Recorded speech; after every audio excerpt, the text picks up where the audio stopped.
Chapter का नाम है नेचुरल रिसोर्सेज। चैप्टर का नाम क्या है? Natural resources. So students, let's write down the heading in your beautiful handwriting. क्या लिखेंगे?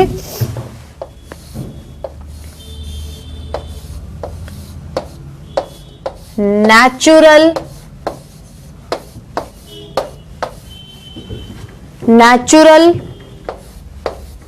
रिसोर्सेस। नेचुरल रिसोर्सेस, ठीक है, अंडरलाइन इट।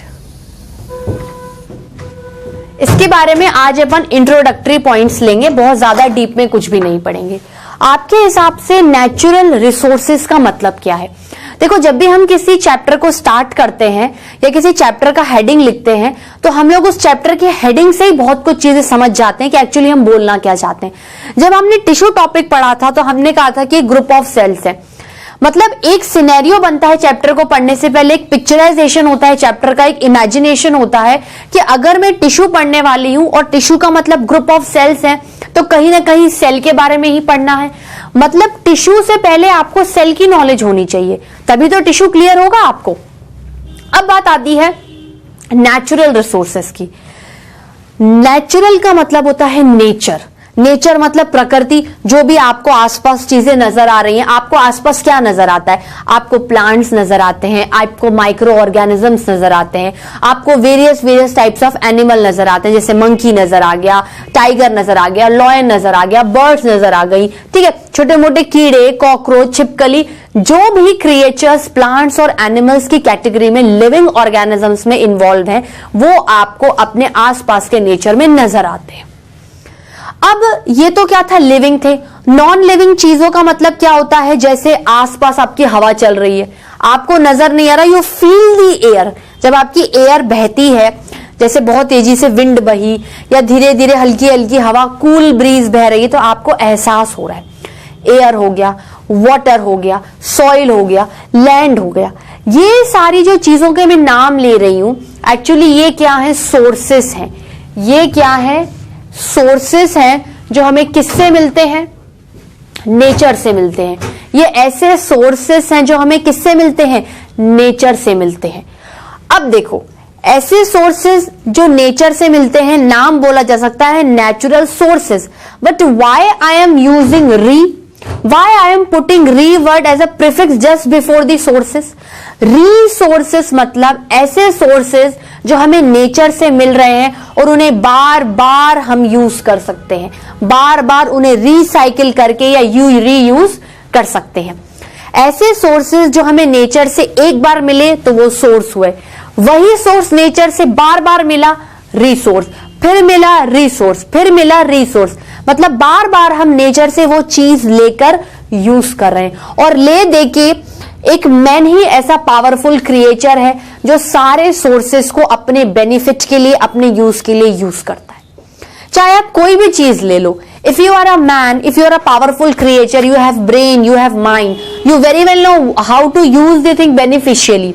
या आप अगर उसे बेकार तरीके से भी यूज कर रहे हो तो मैन ही एक ऐसा माइंडेड क्रिएचर है पूरे अर्थ में जो इन सोर्सेस को यूटिलाइज करता है एक बार में, फिर बार बार जब वो यूज करता है तो उसको क्या बोलते हैं?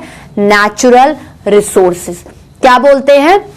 नेचुरल रिसोर्सेस, ठीक है। अब देखो, इस चैप्टर में एक्चुअली आप पढ़ने क्या वाले हो? इस चैप्टर में आप लोग पढ़ने वाले हो नेचुरल रिसोर्सेस क्या होते हैं, ठीक है। नेचर के बारे में पढ़ लिया, नेचर में आपको क्या नजर आ रहा है, कौन से सोर्सेस आप नेचर से लेते हो, उनमें से कौन से सोर्सेस को आप रीयूज करके रिसोर्सेस कर रहे हो। अब देखो, आपने एक सोर्स को एक बार यूज किया, उसको आपने सोर्स का नाम दिया, उसी चीज को आप बार बार यूज कर रहे हो, रिसोर्स। क्या वो चीज कभी खत्म नहीं होगी? उनमें भी कैटेगरी आएगी कि ये चीज खत्म नहीं होगी। Nature is every time available to give that thing whenever you want. जब आपको चाहिए नेचर आपको दे देगी।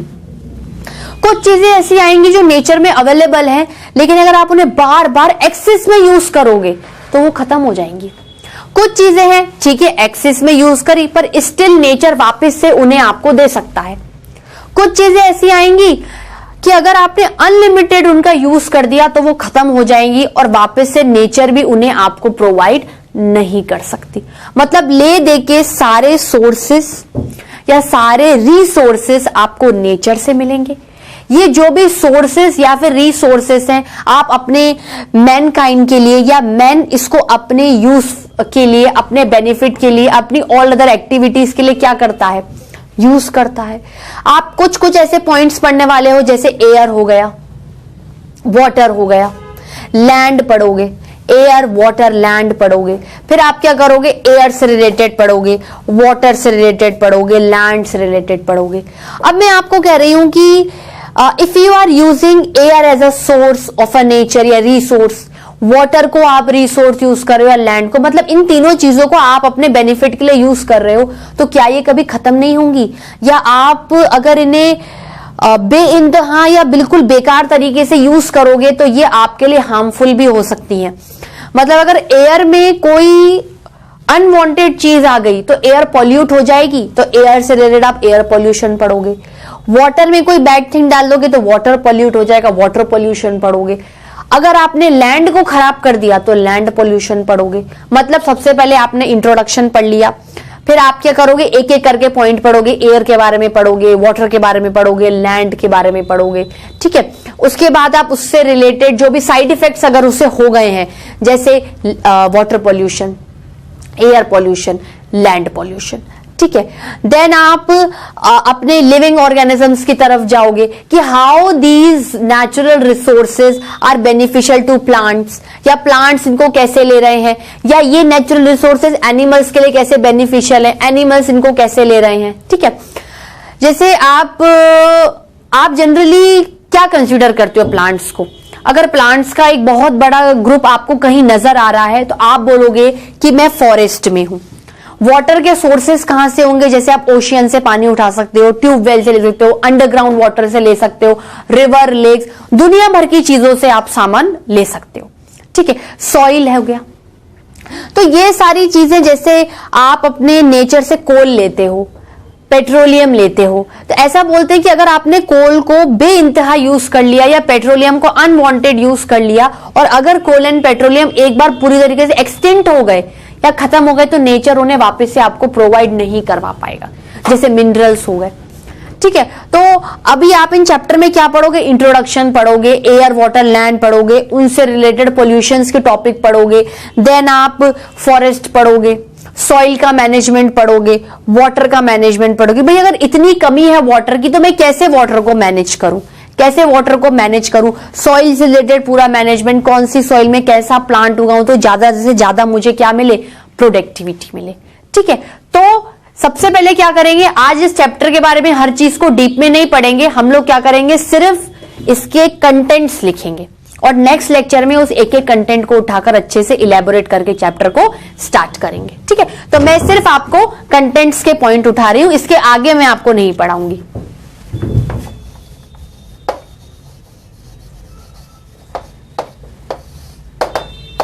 कंटेंट्स, पहला पॉइंट क्या होता है कंटेंट में? हमेशा होता है इंट्रोडक्शन।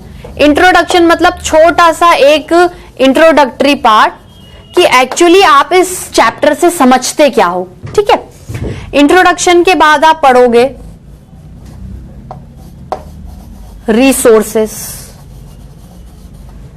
ठीक है। इंट्रोडक्शन के बाद आप क्या पढ़ोगे? रिसोर्सेस, ठीक है। रिसोर्सेस के बाद इसका reduce, recycle and reuse. Resources को किस तरीके से एक बैलेंस वे में यूज करूं, रिसाइकिल, उसी चीज को बार बार रिसाइकिल करके यूज कर सकती हूं, और रिसाइकिल होगी तो आप उस चीज का क्या करोगे, रीयूज करोगे, ठीक है। Introduction, resources, reduce, recycle, reuse. उसके बाद क्या पढ़ोगे आप? पॉल्यूशन का टॉपिक, ठीक है। मैं पॉल्यूशन क्या है एक कैटेगरी लिखा रही हूं, फिर हम इसके अंदर सब कैटेगरीज भी पढ़ लेंगे।